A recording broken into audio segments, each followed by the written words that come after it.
Good morning, everyone. It's January 24th, 2022, giving you a weekly update from last week. So, moving on here to some good information. So, we're going to start out with some shout outs to Tracy Knoble for the most pendings last week. So, congrats, Tracy, for that. Put together 3 of them. A shout out to Cindy Huger for the most sales last week. She had 2, which were also her first 2 sales that she's had since she started with our company. So congrats, Cindy, for putting those together. Great start for 2022 for both of you. Shout out to Becky for a testimonial that she received from Kristen Britton. Becky was very helpful throughout the process. Any questions I had, she addressed them right away. Becky was very kind and patient. You can really tell she enjoys what she does. So good shout out to Becky for that. Also, just a reminder that when you are getting these shout outs or you get these posts or these announcements sometimes on Facebook or Instagram, you want to share them. And I would encourage you to share them from your personal page so they help you get a little bit more reach to your friends and your sphere of influence and things like that. So. But good stuff. Congrats to those 3, Becky, Tracy, and Cindy, for a great job last week. Moving on to some MLS stats. Wanted to look at some of the numbers here, what's taking place. I'm not seeing a whole lot of changes. I looked a little deeper into Montgomery, as I talked about last week, to see what the uptick in price there was. Found out that there was a dairy farm that sold for $600 and some thousand that probably spiked that price up a little bit, but nothing of any real importance there. Really, still the average sale price, it's roughly the same. Somewhere in the high 100s, maybe the low 200s for Montgomery. So interesting things there. It's also the highest price per square foot, but that might only because there's 11 sales that took place. Some of the other things, I just want a quick story, wanted to let you know about using some of the price per square foot or the average sale price or days in the market. It helped me in a situation. I was talking to an investor who was looking to invest in a flip property, and we were talking about what the anticipated price could be done after finished. And I was talking about the average sale price, what's taking place is price per square foot in Montoursville. So I was able to talk real intelligently about what's taking place and give them some logic to figure off of looking into the future what that home could sell for. So anyways, I keep that in mind as you go through some of these numbers, and I share these numbers with you. They can be useful for you in day-to-day activities. Also, moving on, I looked at, again, a quick review of the last 7 or last 30 days, and I added a new one here. What I did was I took all listing types for the last 30 days and in the last 7 days, and you can look at it and see, all right, 118 new listings, 49 new pending. Last 7 days it was 25 and 2. But I didn't know how that related to residential, so I took it one step further and said, all right, how many residential houses? Because that's what we primarily sell anyhow. And I saw that 82 new listings came on the market in the last 30 days. 40 have already pended, which is pretty interesting. So that's again, like half of our inventory is selling within 30 days. So in a sense, it means that we only have about 30 days of inventory, at any given time. So it's definitely a strong seller's market, with that. Ironically, though, last 7 days, the last week, there were 16 new listings and only 1 pendant last week. So keep an eye on what's taking place, though. But I do anticipate that next week there will be a lot more pendings. So again, using that information, if you have any questions on how I find this information, feel free to ask me or reach out to me. Moving on here, as you know that this is a CE requirement year, that we have to get our 14 hours of CE in, and 3.5 of those hours have to be diversity training. So those classes are required. That's a required 3.5 hours that you need this year. There are some, I mentioned last week, there's some options. You can take them online through Polly Associates. You can also take them in person with Larry Delgrado having one. And there was some, Melanie McLean has some classes through Zoom meetings, and we're trying to we're talking about maybe hosting one of those. So I'm looking a little deeper into to see if we could do a Zoom maybe training here at this office with a group of people. So we're checking into that. According to Melanie, we can do that. We're allowed to do that. Just don't know how we would, who's going to be responsible to keep track who's there and who's not there. So I'll look into that a little bit further. On the CE requirements, though, just real quickly, when you do have your CE completed and finished, you give a transcript to Lauren so she can keep that on record. You will also have to go onto the State Real Estate Commission website and apply for your new license. It's a series of questions. I think it costs you $126 to renew that license for the next 2 years. But you have to do 2 steps in order to do that: take the classes and renew the classes, or confirm that you've taken the classes online with the State Real Estate Commission. Again, if you have any questions, reach out to me. Also moving on, new program that we started up here. I mentioned it before. We started calling like our co-op program.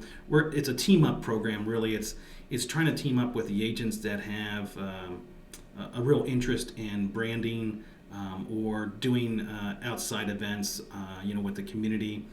So if there's agents here that are willing to invest in their business and build their brand and help build up their advertising, get more exposure, we're willing to help you out. So that's what we want to do. So there is, we budgeted a little, some money set aside there. Each month is money budgeted. Kind of wanted to see how it starts off with, with agents to take advantage of it. But if you have an interest in doing this and you have an idea, submit a request to Caitlin. That request will be reviewed by me, and one of the criteria, though, is that you have to invest some of your own money into to that activity or whatever it might be. So there are limited funds, as I mentioned. So if there's a request that you like, it might be pushed back depending on how much money is in the account, for the Team Up program or the co-op dollars. Just a note that that does not apply to online lead generation. We're handling that a little differently. With online lead generation, we want to be able to hold you a little bit more accountable on the conversion of leads, and also you will also have to have money invested into leads and things like that. We noticed that there's a handful of people that are very good at converting leads, and those are the ones that we're looking at. But if you want to get better and you improve your performance, again, talk to me. We can talk about a little bit of training. And if you are now investing in online leads, again, we can talk a little bit more in detail how well you're doing and performing at that. So good stuff there. Moving on to this is a loan program put out by Northwest. It's a home ready loan program. I just thought it came to me in email. I highlighted a few things, just low down payment options as low as 3%, high loan to value refinances as high as 97% with an existing Fannie Mae loan, flexible sources of funding for down payment and closing cost with no minimum contribution from borrowers' own funds. Origination fee is waived and no upfront funding fees, up to 30-year fixed rate terms, competitive pricing. PMI insurance can be canceled after borrower equity reaches 20%. So this is a home-ready loan program put out by Northwest, who can qualify. Borrower's income cannot exceed 80% of the area median income limits. It's available for first-time or repeat home buyers, and home ownership education is required for first-time home buyers. So I wanted to share that with you. I have Lauren putting out a flyer in everybody's mailbox, so if you want to get more information, I think it's Angela Mitchelltree was the lender from Northwest that put this loan program out there. So you can look for that in your mailbox. All right. What else do we have here? So, all right. Inventory. So we're now going to look at inventory. We have a new listing here. See if I can get my window off of Becky there. But new listing on 1205 Park Avenue. Kind of a relist, I think, but it was on the market before. It is a large lot, which is, I guess, a buildable lot. It has the garage here, and then it has this extra lot here. Excellent for landlord storage space, which you could rent for $200 per month. Owner financing is available if that's of interest. So List price $27,000, a good price, especially for a 2-car garage and a buildable lot. If you know somebody that needs that space. What else do we have here? We have Sabrina. Price improvement on Sabrina's listing on Baxter Road. Again, a surprise that it hasn't sold yet, but it's a very nice modular home built in 2007. It's a nice development in Baxter off of Baxter Road, or off of Warrensville Road there, and no, actually, what is it? Wallace Run Road. Sorry. So off of Wallace Run Road, there's it's a nice development called Baxter Development. It's big house on little less than an acre, 0.69 acres. Just beautiful living area out there. But now it's price reduced to $269,000. We also have a price improvement from Jody's listing at 664 Cemetery Street. It's down to $119,900. Good investment property, 3-bedroom home and garage apartment at 665 Allen Street. So there's basically 2 units there. Both units have newer gas furnaces, water heaters, and the rear apartment has replacement windows and is in great condition.